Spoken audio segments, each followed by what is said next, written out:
প্রিয় ষষ্ঠ শ্রেণীর শিক্ষার্থীরা, আজকে আলোচনা করব তোমাদের গণিত বইয়ের 1.2-এর শুরুতে যে বেসিক আলোচনা আছে সেগুলো নিয়ে। তোমাদের একটি অধ্যায় ভালো করে বুঝতে হলে সেই অধ্যায়ের আগের বেসিক বিষয়গুলো ভালোভাবে জানতে হবে। তো এখন আমরা জানব 2 দ্বারা বিভাজ্য। তো এখানে মোটা কালি দ্বারা লেখা আছে, কোনো সংখ্যার একক স্থানীয় অঙ্ক শূন্য অথবা জোড় সংখ্যা হলে প্রদত্ত সংখ্যাটি 2 দ্বারা বিভাজ্য হবে।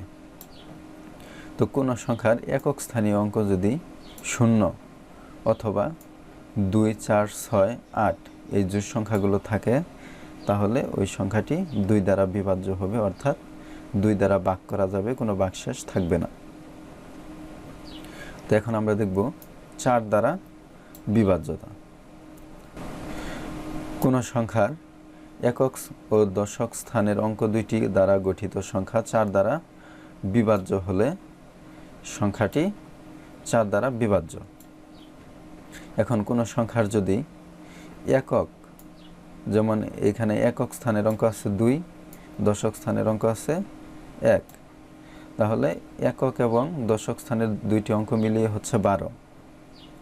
এই 12-র মাঝে যদি 4 দ্বারা ভাগ যায় তাহলে এই সম্পূর্ণ সংখ্যাটা 4 দ্বারা বিভাজ্য হবে। তো 12-র মাঝে আমরা জানি 4 দ্বারা ভাগ করা যায়, তার মানে 3512 এটাকেও 4 দ্বারা ভাগ করা যাবে। আশা করি তোমরা বুঝতে পেরেছ। আবার একক এবং দশক স্থানের উভয় স্থানের অঙ্ক যদি 0 হয় তাহলে ওই সংখ্যাটিও 4 দ্বারা বিভাজ্য হবে। আচ্ছা, এখানে আমরা ধরো তোমাকে 3000 ধরলাম। এই সংখ্যাটির একক এবং দশক স্থানের অঙ্ক কত আছে? 0 আছে। যদি একক এবং দশক স্থানের অঙ্কে 0 থাকে তাহলে ওই সংখ্যাটাও 4 দ্বারা বিভাজ্য হবে। আশা করি বুঝতে পেরেছ। এখন আমরা দেখব যে 5 দ্বারা বিভাজ্য।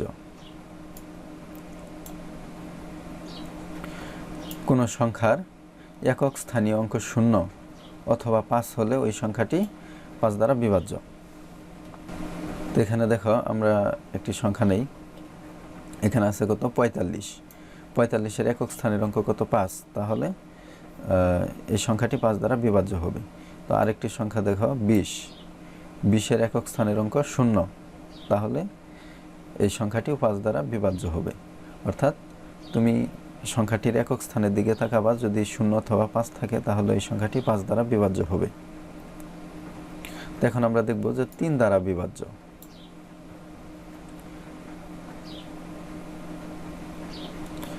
কোনো সংখ্যার অঙ্কগুলোর যোগফল 3 দ্বারা বিভাজ্য হলে ওই সংখ্যাটি 3 দ্বারা বিভাজ্য হবে। তো আমরা এখানে একটা সংখ্যা দেখতে পাচ্ছি 148। এর অঙ্কগুলো আমরা যোগ করে দেখি কত হয়। 8 আর 4 12 আর 1 হচ্ছে 13। তো এখানে 13-র মাঝে কিন্তু 3 দ্বারা ভাগ করা যায় না 13কে, তার মানে এটা 3 দ্বারা বিভাজ্য হবে না। কিন্তু উপরে যদি আমরা আরেকটি সংখ্যা দেখি 147, তো এর অঙ্কগুলো আমরা যোগ করি। 1 আর 4 5 আর 7 হচ্ছে 12। তো এই 3টি অঙ্ক যোগ করলে 12 হচ্ছে, 12-র মাঝে 3 দ্বারা ভাগ যায়, তার মানে 147 3 দ্বারা বিভাজ্য হবে। অর্থাৎ 147কে 3 দ্বারা ভাগ করা যাবে। আশা করি তোমরা বুঝতে পেরেছ। তো এখন দেখব আমরা 6 দ্বারা বিভাজ্য। কোনো সংখ্যা 2 এবং 3 দ্বারা বিভাজ্য হলে ওই সংখ্যাটি 6 দ্বারাও বিভাজ্য হবে।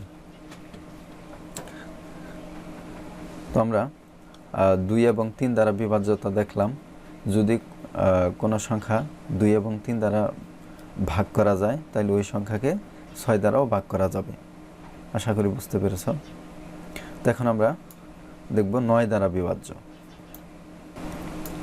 কোনো সংখ্যার অঙ্কগুলোর যোগফল 9 দ্বারা বিভাজ্য হলে ওই সংখ্যাটি 9 দ্বারা বিভাজ্য হবে।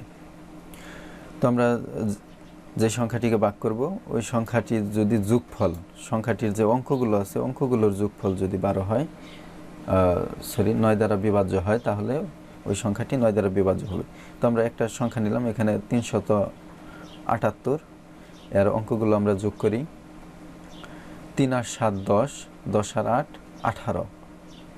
18 সংখ্যাটিকে আমরা জানি 9 দ্বারা ভাগ করা যায়, তার মানে 378 এই সংখ্যাটিও 9 দ্বারা বিভাজ্য হবে। তো আজকে এই পর্যন্তই। পরবর্তী অধ্যায়ে এই অনুশীলনীর যে কাজগুলো আছে, তো এই কাজগুলো নিয়ে আমরা আলোচনা করব বা সমাধান করব। পরবর্তী ভিডিও দেখার আমন্ত্রণ জানিয়ে আজকের মতো এখানেই শেষ করছি।